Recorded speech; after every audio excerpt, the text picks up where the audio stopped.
हाय रावबो अनलाइन फैयाखै नामा? आंबो खबर होगासिनो गैया माथो। 19 मिनिट जाबाय मा मा ओंख्रि जाखो लोगोफोर? जोंहा जाखांबाय जाखांनानै दा जिरायदों आं मा खालामगोन मा मागोन लिफ्ट फैनायदोंमोन आं रावबो गैया बोथोराव थान्दा।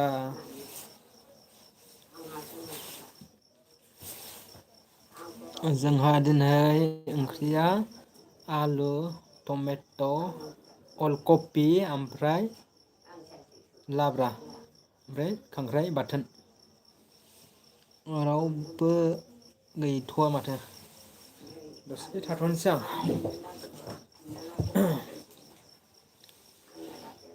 साब्रै फैबाय। सोर सोर फैखो नुवाबोलै आदजोन जाबाय। आदजोन जाबाय आदजोन नुवाना फेसबुकनि बायदि नुवा गोजांदों लोगोफोर आर'नाइसो खानानै लाबाय आं गगा मोनबाय थायो गगा मोननायजोंनो खर' सानाय मोनबाय थायो मबाइल नायबाय थानाय जायोना। कमेन्ट हराखै माथो रावबो कमेन्ट हरोबा मोजां जागौमोन। हाय लोगोफोर मा मा खालामदों सिरिनो? सोरनिबा चेनेल साबसक्राइब खालामनोबा बुंहर दे लोगोफोर आं सापर्ट होगोन साबसक्राइब खालामहैगोन कमेन्टबो हैगोन आरो लाइकबो होगोन हायोबा सेयारबो खालामगोन आं आरो हायोबा आंनि चेनेलावबो बुंनानै होगोन डिसक्रिपसनाव होना होगोन आं लोगोफोर नोंसिनाबो फिसा चेनेल आरो आंनाबो फिसा चेनेल कमेन्ट होबाय नामा? राजा गयारि ओरैनो दं आदा फंबाय आरो सासेया मा सोंहरखो र' लानोसै आं गोलावै लानोसै नुवासै कमेन्टखौ ओंख्रिया जोंना आलु ओमफ्राय लाब्रा आरो खांख्राइ बाथोन। आं कमेन्टखौनो नुवासैलै मा ओंख्रिमोन आदा गोसोसो आंनि बरगयारि ओंख्रिया बेनो ब्र' ओमफ्राय ओरैनो दङ ब्र' मोजांना आदा खबरफ्रा फुटबल फेन्स ब्र' खबरा बिदिनो गेजेरावनो दङ मोजां। नोंनियालाय खबरा बोरै लोगो मोजां ना? लिप फैदों साबसक्राइबा खम ना लिप फैबाबो माबा फल'वारा खम नालाय नुवा मोजां बोरै दा मोजां दैमालु बर' मोजां मोजां फंबाय गेजेरावनो आरो मोजां गाज्रि खबरखौ आरो माथो होनबावनो बिदिनोसै मोजां गाज्रि गेजेरावनो मानसि माहारि नालाय मालाबा सुखु मालाबा दुखु आरो मालाबा बिदिनो गाबनाय मिनिनाय सुबुंनि बेफोर माबा अब्ला जों हायो खुसि फंबाय बिदिनो नोंसिनालाय बोरै खबर सबर फंबायमोन बा आदामोन मा मा ओंख्रि जाखांखो उन्दुखोना माखो? नोंनि भिडिअ'खौ नायबाय थायो लबन बर' आं गोजोननाय थाबाय फंबाय लबन बर' आरो चेनेल दंबा नोंसोरबो भिडिअ होदोंबा बुंहरबानो जाबाय आंबो साबसक्राइब होगोन नायगोन सापर्ट होलायगोन आरोना बयबो फिसा फिसा चेनेल ना जोंहा ज' ज' सापर्ट होलायनांगोन अब्लासो जों दावगालांनो हागोन। साबायखर दे लबन बर' फंबाय गासिबो कमेन्ट होनाय आरो जायफोर लिबाव दं बिथांमोननिसिम लोगोफोरनिसिम साबायखर फंबायमोन।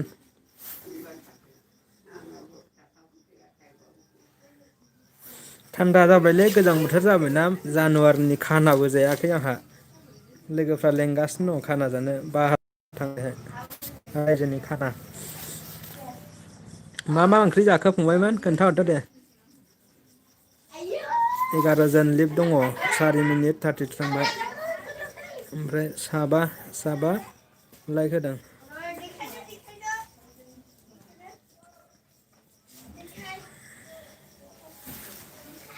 जिरायनानै दं।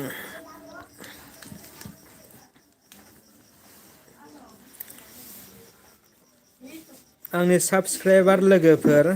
बा फंबाय बिदाफोर आंनि चेनेलाथ' मनिटाइजेसन जाबाय आरो नोंसोरनि अननायावनो बेफोर गासिबो जाबाय आरो दा एड्स हाबबाय जा एसे एनै आरनिं जायो नोंसोर नायनायनि सायाव जायो ओमफ्राय फिउआ गावनो आन्था जायो चेनेला फिसा नालाय लासैनो देरलांगोन आरो नोंसोरबो चेनेल बानायदोंबा लिंकखौ खोन्थाहरबानो जाबाय लिंकखौ खोन्थाहरबा आं साबसक्राइब खालामगोन ओमफ्राय लासैनो आरो लोगोफोर लासैनो बारायो साबसक्राइबाबो हाखु दाखु नङा आंना बिदिनो जा लासैसो सानसेयाव मोनसे मोननै बिदिसो फैदों आरो दा नोंसिनि अननायाव बिसिम सफैनो हाबाय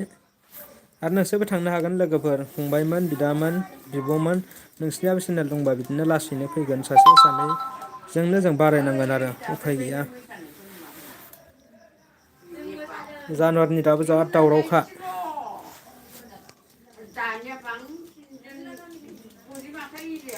गोजान गोजाननिबो खोमाने लोगोफ्रा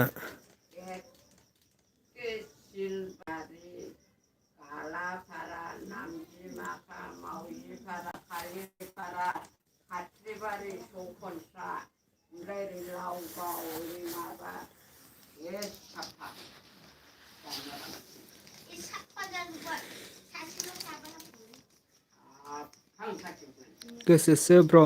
बेसेबां मानाव अनसाबसक्राइबार मोना ब्र' पार्टि जायाखै नामा आदा आं तेजपुरनि सोमोनांथाव एडभाइस ब्र' पार्टिखौ जाथ'वासै उनाव जानाय जागोन नामाथाय लोगोफोर लेंगासिनो दङ ओमफ्राय जायाबाबो गाबोन दङ पार्टि रायजोआव ओमफ्राय बेहाय जाहैनाय जागोन ओमफ्राय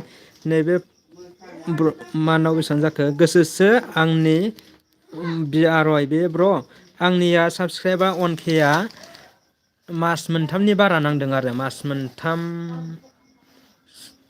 मोनदों ओमफ्राय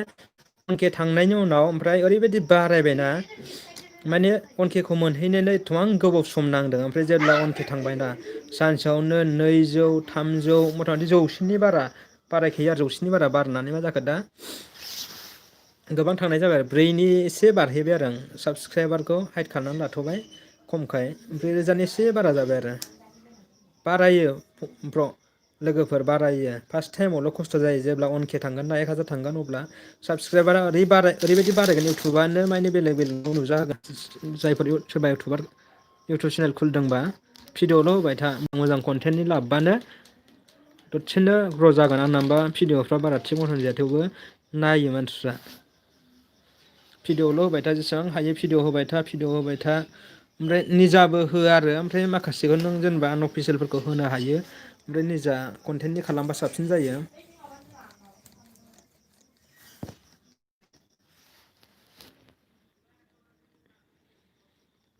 सोमोनांथाव एडभाइस ब्र' नोंहालाय पार्टि जादोंना जायाखै तेजपुरनिबो नायो तेजपुरावबो जोंहा आदैमोन दं उदालगुरि बारलाङाखै आं ओमफ्राय ओरै उदालगुरिखौ बारलांनाय जायाखै उदालगुरिखौ बारलांनाय जायाखै आरो आरनाया दिसटार्ब जादों थान्दा मोनोना गोजांनाय मोनदों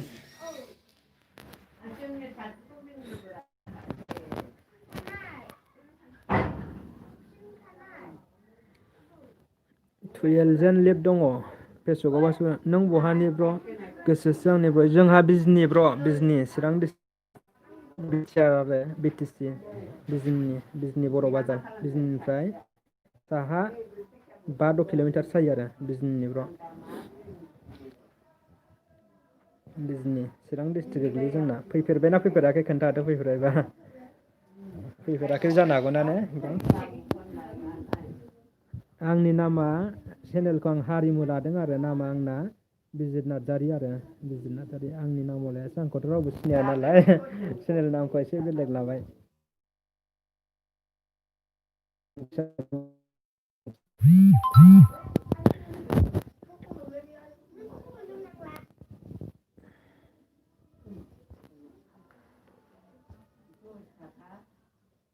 बारा गोबाव थाला आं लोगोफोर चेनेल फिसाना ओमफ्राय आं खोन्थायाखैबो आं जास्ट ओरैनो बरिं मोननायखाय एसे रायज्लायनो होनना फैदों आरो आंना सोरबाफोर साबसक्राइबारफ्रा मा सोङो खोमा एसे रायज्लायनो होनना फैदों ओमफ्राय बिदिनो लोगोफोर गासिबो मोजाङैनो था जायखिजाया थांखिफोरा जाफुंगोन मानसियाल' मोजाङै थानांगौ जोंनि साननाय हनाया थिग जाबानो जों नाजाबानो जाफुंसारनो हागोन आरो लोगोफोर इउटुबाव सिगाङावनो जों खालामलायदों ओमफ्राय जोंना जायासै आरो सिगाङाव ओरैनो माबाबाय खालामबाबो जाया ओमफ्राय एबार नाजाथारनानै एसे खस्थ' खालामनानै खुनुरुखुम मनेटाइजेसन खालामनो हाबाय गोसोसो ब्र' क'क्राझारनि आं क'क्राझार थांबाय थायो क'क्राझार थाङि बोसोरसेनि बारबाय आंबो क'क्राझार थाङिया ओमफ्राय आदै दंना दतमा बावरागुरियाव कमलसिङाव आदै दङ बेहाय थांबाय थायो ओमफ्राय क'क्राझार थांबाय थायोमोन दासान्दि थांनाय जाथ'वाखै थांगोन र' एसे उनाव।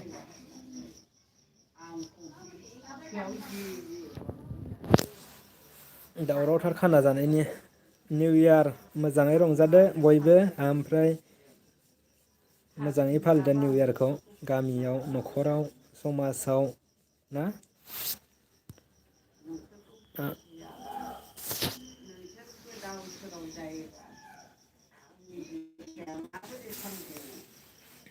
बयनिसिमबो आं हेपि निउ इयारनि गोजोन हामलायनाय दिनैथ' 2 थारिख थांबाय 2 जानुवारि जाबाय बयनिसिमबो गाहाम हामलायनाय हरबाय ओमफ्राय इसोरनि अननायाव जाहाथे बयबो मोजाङैनो मोजां थानो हायो जेबो दुखु खैफोद इसोरनि अननायाव इसोर अनोबाथ' जों गासिबो थिग थानो हायो बेखौनो आं आसा खालामो लोगोफोर आरो आंनि साबसक्राइबारफोरनोबो बेखौनो आं गोजोननाय हरो।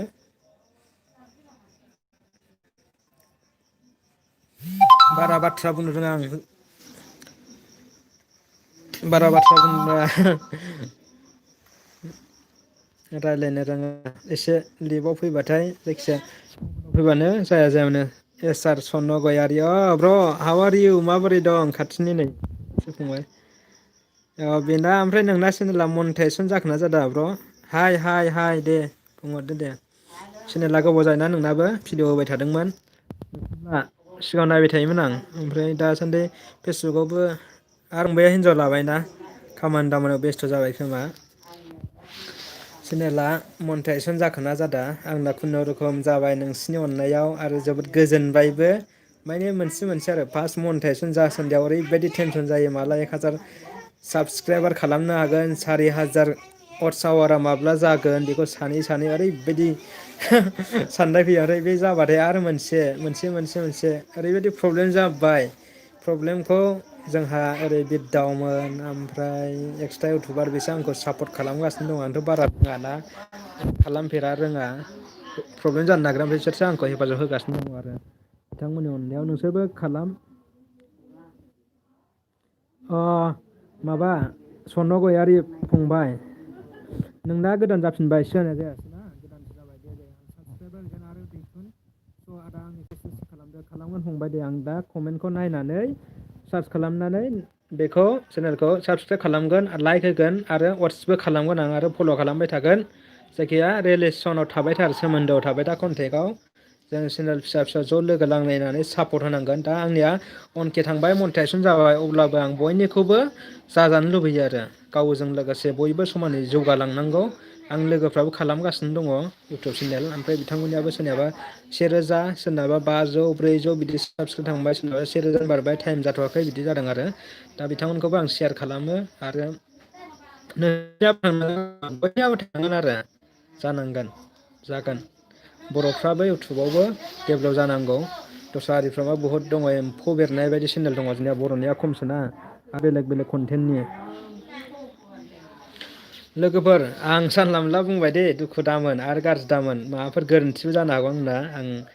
गिदिर मानसिबो नङा नालाय बुजायलाबायनायसो जाबाय एसे लाजिनोबो ओंखारलायलाङो लाजिथावबो मोनलायलाङोना लाजिथावबो मोनलायलाङो वाट्सएपआव मेसेज होदों ब्र'आ अनलाइनाव दङ आंहा दैफुं स' आं एसे खालामगोन दे ब्र' आं दाहायनो कमेन्ट हैगोन आं बे चेनेलजोंबो हैगोन आंनो आरो मोनसे चेनेलबो दङ एक्सट्रा जेनेबा बियो मनिटाइजेसन खालामो आं बेखौ आंनि जिमेल आरो बिजित नार्जारि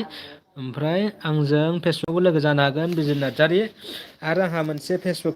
खुलिदों हारिमुनिया 1 थारिख खालि आं खुलिदों आरो गोदान बोसोरनि थाखाय बे हारिमुवानो फेसबुकआव नोंसोरो थाङोबा नुयोबा फेसबुकाव सेयार खालामबाय थाखायो आं ग्रुपफ्राव बेखौ फल' खालाम लाइक खालामबानो जाबाय ओमफ्राय आं साबसक्राइब खालामहैसिगोन दा लिभ बायखांबा आरो नायै नायैसो खालामनो हे ब्र' ASLRB ब्र' गुड ब्र' मोजां दे गासिबो मोजाङै था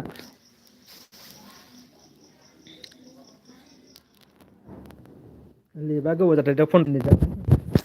दा आं मबाइलखौ एसे खायलें दोननोसै जोंनियाव खाना जादों खाना खाना जादों।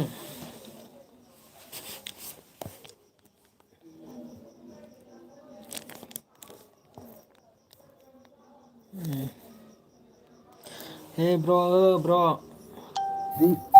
हाउ आर इउ गासिबो मोजाङैनो दंना?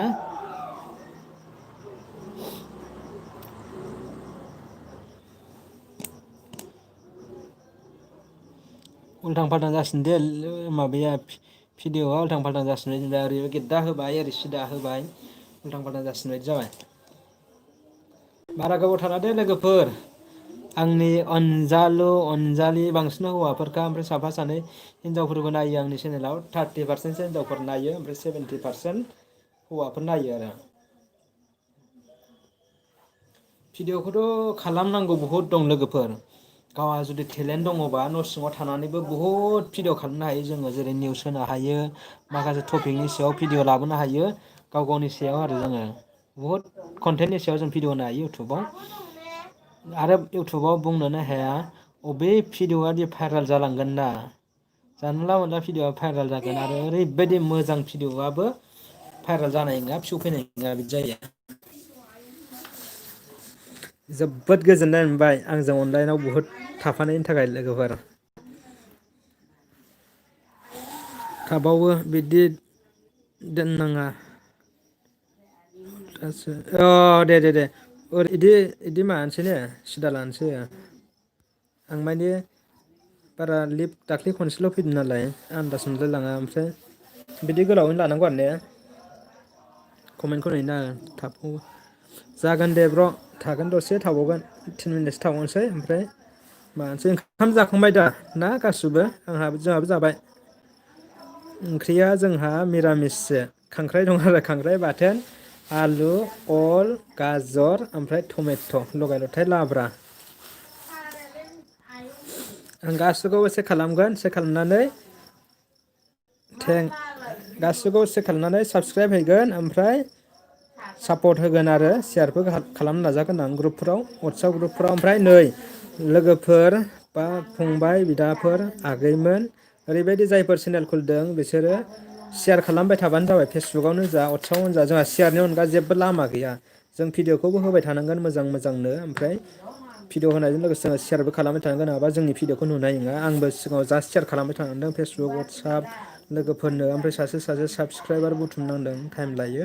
जायखिजाया बिदि खालामबाय थाबासो जोंनि भिडिअ'आ लासैनो जेब्ला जों बारायलांगोन अब्ला सेयार खालामाबाबो जागोन आरो दा खालामनांगोन ओमफ्राय हायोबा मोखां नुजानानै जा हायो भिडिअ लाबो मनिटाइजेसनाव जाहाथे प्रब्लेम जाया आरो थाब जायो गावनि पेज थायोबा इउटुबा गुगोला थाब एक्सेप्ट खालामो आरो आं कमेन्ट नायनो दे एस सार गयारि दुखु जानाङा ब्र' बारा दुखु जानाङा गासिनिबो मोनसे मोनसे सम फैगोन ना बयनाबो जागोन इउटुबानो जा जायखिजाया माबा मोनसे खामानियानो जा थांखि लानायफ्रा जाफुंजोबगोन आरो सोरबा फरायनाय लिरनाय सोरबा माबा मोनसे खामानि मावनो मिजिं सुजुनाय जाफुंजोबगोन।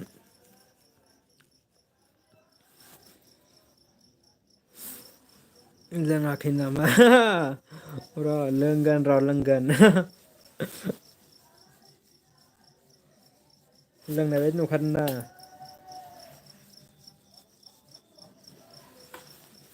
आंहा बै इउटुब खुलिनायाव बहुद प्रब्लेम जागासिनो दङ प्रब्लेमबो जायो बिदिनो गोबाङानो मोजां बुङो गोबाङानो बखि हरो गोबाङानो माबा माबि बुङो मालाबा मालाबा बहुद प्रब्लेम जायो बिदि जाखाथारो। फुटबल पेज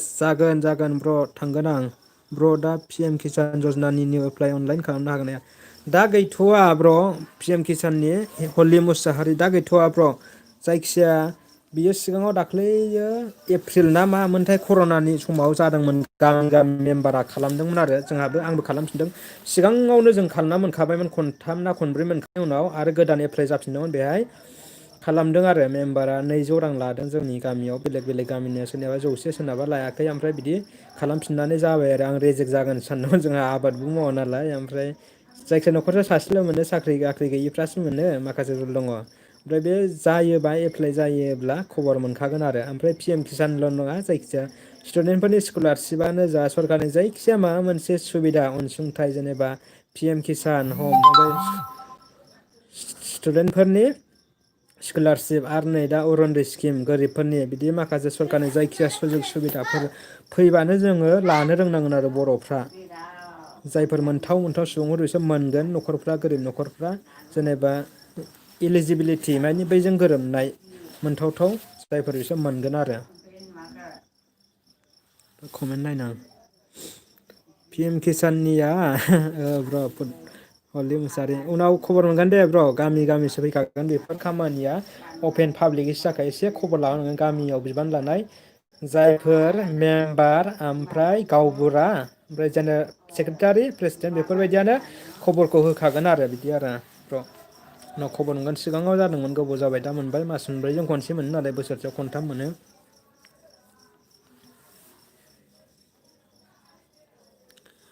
हलि मुसाहारि साबसक्राइब खालामनांगौ नै एस आर गयारनखौ आंबो खालामहैजोबगोन दे गाससिनिखौबो आंनिया मोननै चेनेल दं बेजोंबो हैनो हागौ आं आरो बिजित नार्जारि मोनसे जिमेल दङ आंनि नाम अरिजिनेला बिजित नार्जारि नालाय आं हैजुगोन सिन्था खालामनाङा बयनिखौ हैगोन आं नायजुगोन आं 1 मिनिटनि बारा नायगोन आरो 1 मिनिट 2 मिनिट 3 मिनिट हायोबा फुल नायनो नाजागोन आं ओमफ्राय मोजां फुल नायनानैसो मोनसे भिडिअखौ 2 मिनिट 3 मिनिट नायथारनानैसो साबसक्राइब होनांगौ नङाबा बै साबसक्राइबारा मा जायो आनसाबसक्राइब जाफिननो चान्स थायो आरो ओंखायनो मोजां नायनानै साबसक्राइब होलाय लोगोफोर सासेयानो सासे बारायबानो सानै सानै बारायबानो साथाम साथाम बारायबानो साब्रै बिदि बारायलांबाय थागोन आरो इउटुबनि रुला बेबायदि बेनिखायनो बयबो सापर्ट होलाय जोङो बिराद गिदिर गिदिर बिल्डिं लुनो न' लुनो जों अन्थाइ थरसे बाला फिसा फिसा सिमेन्ट जुथुमनानै लहा जुथुमनानै जों लुनो हायो बेनो इउटुबाबो जों दिनै एसे गाबोन एसे आंनियानो सिन्था खालामलाय लोगोफोर मास मोनथाम मोनब्रैजोंसो 1K मोन ओमफ्राय दा मास मोनसेयानो जायाखै बेहायनो 3,000निबो बारा जाबाय होनबा बेसेबां थाब ओरैबायदि मोनसे भिडिअआ बोरै 50,000 भाइरेल जाबायना नोंनि साबसक्राइबारा ओरैबायदि बारायखागोन आरो बारायगोन आं कमेन्ट नायबावनोसै दे जानला मोनलासो रायलायनायफ्रा हलि मुसारि दे कमेन्टआनो फैयाखै एक कुइसन दङ अनलाइनाव लिबाव सोर दङ कमेन्ट हरजोबाखै नाय आन्दायलायलाङो मानि मा बुंनो मा मानो आरो दा गोदान बोसोरबो बयबो रंजानो सोरबा बबावबा बेरायदों सोरबा गामियाव पिकनिक जादों सोरबा न'खराव जानाय लोंनायनि दाथ' बहुद निउ इयारनि आइमोन दावराव जागासिनो दङ आं बारा गोबाव थाला दे लोगोफोर आं उनाव फैफिनगोन सम सम रायज्लायगोन आरो आंनि भिडिअ'आव गुड नाइट आदा सन्जिका बसुमतारी गुड नाइट दे आगै हिनजाव ना हौवा जिमेलाव हमनो हालिया जायखिजाया आगैखौनो होनबाय आं हौवाफोरबा ब्र' हिनजावफोरबा सिस्टार माने ब्र मानि बिदा एबा फंबाय सिस्टार मानि बिब' एबा बिनानाव नायो इउटुबखौनो सालायनो हाया मोनगासिनो दङ सासे लोगो लानानैसो भिडिअ होनोसै सानगासिनो दङ आं हारसिं हाख'वा जागासिनो दङ गुड नाइट जे गयारि दे good night friend good night गोजोनै उन्दुदो सुइट ड्रिम गोदै सिमां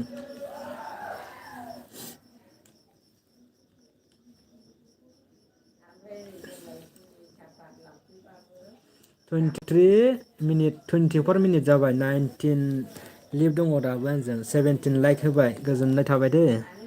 फ्रम बिसनाथ सारियालि ब्र' रहित मुसाहारि फ्रम बिसनाथ सारियालि एकबारे बिसनाथ डिस्ट्रिक्ट गोबां गोजान जायगानिफ्रायबो आंनि भिडिअखौ नायो आरो जोंफोरबायदिखौलाय आरो सोर सिनायनो थेवबो गोजोननाय थाबाय आरोना जों दा फिसा फिसौ इउटुबार आरो बारा सिनायजानाय नङा बिसनाथ सारियालि सनितपुर डिस्ट्रिक्ट मोनने गोदो दा बिसनाथ डिस्ट्रिक्ट जाबाय आसा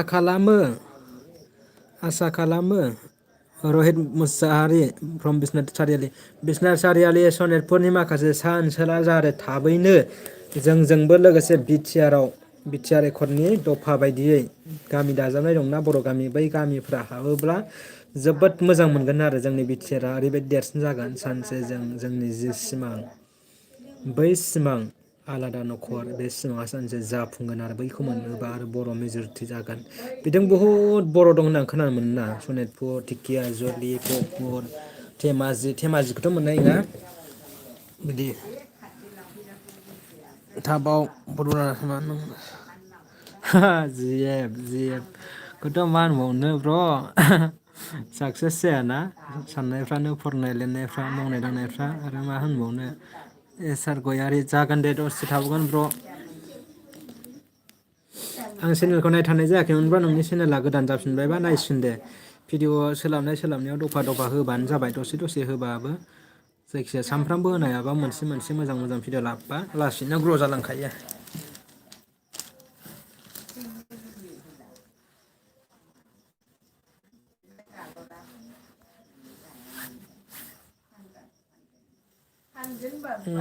बिसनाथ आरियालि फ्रम आलासना दंनाया दङ होननांसिगोन बिदिनोसै आरो माथो होनबावनो ब्र' गोसो थोलायनाय मोजां मोनलायनायनि खोथाखौ आरो माथो होनबावनो दिनै दं गाबोन गैया होननायनि मोजां गासिबो खबर सबराना?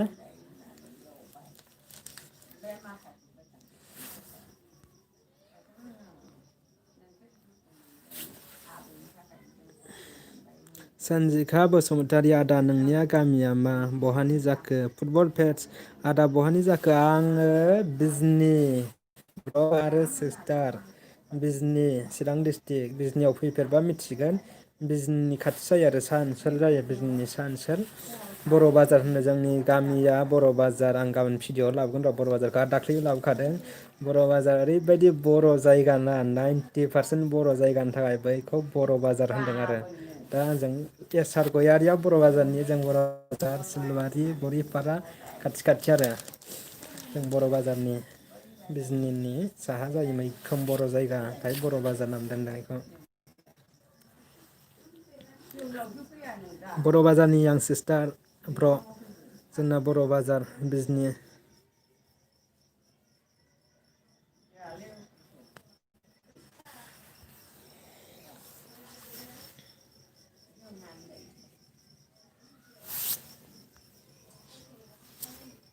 फुटबल फेस नोंनालाय ब्र' नोंना मा गामि दे कमेन्टआव फोरमायना होदो ओमफ्राय सनजिखा बसुमतारी सिस्टार ना ब्र' जायखिजाया दे फोरमायहरदो मा गामि डिस्ट्रिक्टफोरखौ फोरमाय गामिखौथ' मिथिनाय नङा डिस्ट्रिक्टखौ बुंबानो जागोन बिजनि जोंना बिजनि चिरां डिस्ट्रिक्ट बिटिआर ओमफ्राय जोंनिया गामिया बर' बाजार आंखौ सिनायनाय नङा खोमालै मानसिफ्रा बर' बाजारनि जायफोर लोगोफोर एसे एनै सिनायनो हागौ ओमफ्राय सिगाङाव आंनिया गामिया बर' बाजारावनो जोनोम जादों आरो आं ओमफ्राय बर' बाजारनिफ्राय जोंहा हादानाव थांदोंमोन ओमफ्राय हादाननिफ्राय 2013 जों बे फैफिनदों आरो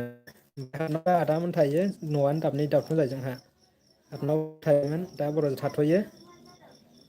थाङो हादानावबो हादानाबो गामि गामि बेबो गामि बेबो गामि मोजां मोनो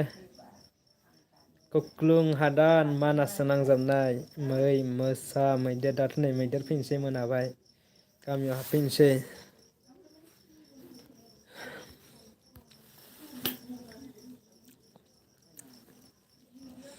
दे एस आर गैया नायथ'नांला दे ब्र' जाबाय आंबो लेपखौ बन्द' खालामनोसै दे जासिगोन दे दे लोगोफोर जाथ'सिगोन दे जा गोबाव जाबाय 30 मिनिट जानोसै मालाबा फैफिनगोन बयबो खबर होलायनानै फैबा आं साबसिन जायो ओमफ्राय दा आं ओरैनो गोसो जानानै मा खालामनो होनना बरिं भिडिअबो मोनसे मोननै होबाय भिडिअफ्रा बबेबा निजा होयो मोनसे मोननै बेलेगनि जेनेबा माबा लग' गैयिफोरखौ होयो चेनेला एसे ग्र' जाथों साननानै उनाव मोजां खालामनानै होनोसै जायखिया अफिसियेलफोरखौ होखाया होनाया आं